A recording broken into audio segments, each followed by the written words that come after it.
हमें 8 और 12 को प्राइम नंबर्स के फॉर्म में लिखना है। तो 8 को हम कैसे तोड़ सकते हैं प्राइम नंबर्स के फॉर्म में? सबसे पहला प्राइम नंबर दिमाग में कौन सा आता है? 2। तो इसको लिखा 2, 2 इंटू 2 ये 4 हो गया, 2 2 जा 4 और 2 जा 8, ऐसा लिख सकते हैं 8 को हम ना, है ना। उसी तरह से 12 को हम कैसे तोड़ सकते हैं प्राइम नंबर्स के फॉर्म में? तो इसको लिखा 2, है ना, पहला प्राइम नंबर तो 2 दिमाग में आता है, फिर लिखा 2, 2 2 जा 4 हो गया इंटू 3, सारे नंबर्स यहाँ प्राइम होने चाहिए, है ना। 2 इंटू 6 लिखेंगे तो प्राइम नहीं रह जाएगा। अब यहाँ 8 में जो 2 है वो रिपीट हो रहा है, 3 बार लिखा हुआ है, तो उसको हम 2 के सर पे लिख सकते हैं। 2 के सर पे 3 लिख दिया, इसका मतलब है 2 3 बार लिखा हुआ है। तो यहाँ पे 2 2 बार लिखा है तो उसके सर पे 2 लिख दिया, और 3 तो अकेला लिखा हुआ है, इसके सर पे 1 है ना। तो अब हम इसका एलसीएम निकालते हैं। एलसीएम का मतलब है हमें हाईएस्ट पावर लेना है, जो जिसके सर पे सबसे ज़्यादा लिखा होगा हमें वो लिखना है। जैसे यहाँ पे 2 के सर पे 2 लिखा हुआ है तो ये कम है, यहाँ पे 2 के सर पे 3 लिखा हुआ है, 3 लिखा हुआ है, ये ज़्यादा है तो ये वाला ले लेंगे, 2 के सर पे 3। और यहाँ पे 3 इसी के पास, इसके पास तो है ही नहीं, इसके पास 3 0 है, इसके पास 1 है, तो ज़्यादा यही है, तो इसको भी लिख लिया और दोनों को हम मल्टीप्लाई कर देंगे तो ये इसका एलसीएम आ जाएगा। तो इसको पढ़ते क्या है? 2 का क्यूब, इसका मतलब 2 3 बार लिखा हुआ है, 2 है ना, 3 बार लिखा हुआ है, 2 इंटू 2 इंटू 2, तो कितना होगा? 8, है ना। 2 का क्यूब 8 और मल्टीप्लाई में 3 लिखा हुआ है तो ये कितना हो गया? 8 3 जा 24, तो एलसीएम इसका 24 आ गया।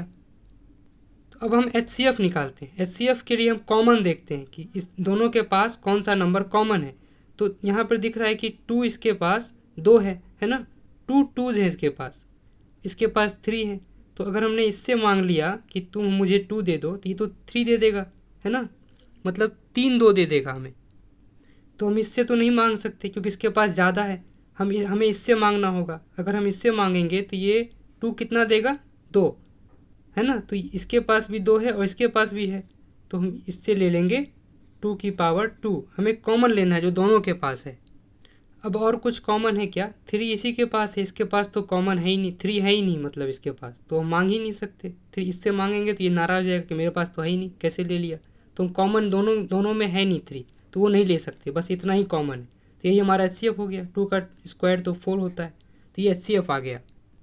अब अगर हम 8 और 12 के एलसीएम और एचसीएफ को आपस में मल्टीप्लाई करें तो कितना आएगा? 24 इंटू 4 कितना होता है? 96 होता है ना, 24 इंटू 4, तो ये 96 आ गया। एलसीएम और एचसीएफ को मल्टीप्लाई किया है, अगर इन दोनों को मल्टीप्लाई करें तो भी 96 आएगा, है ना, दोनों इक्वल है।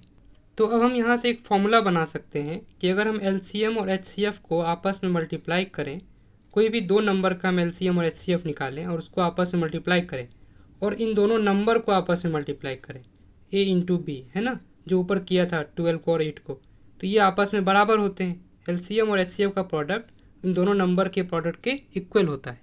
लेकिन हमें याद ये रखना है इस फॉर्मूले को यूज़ करते हुए कि ये सिर्फ 2 नंबर्स के लिए है। कोई भी 2 नंबर ए और बी दिया हुआ है हमें, तो उसका एलसीएम और एचसीएफ निकाल कर हम मल्टीप्लाई करेंगे तो उन्हीं दोनों नंबर के प्रोडक्ट के इक्वल होगा। सिर्फ 2 नंबर के लिए हम इस्तेमाल करेंगे, 3 नंबर्स के लिए नहीं लगाएंगे इसको।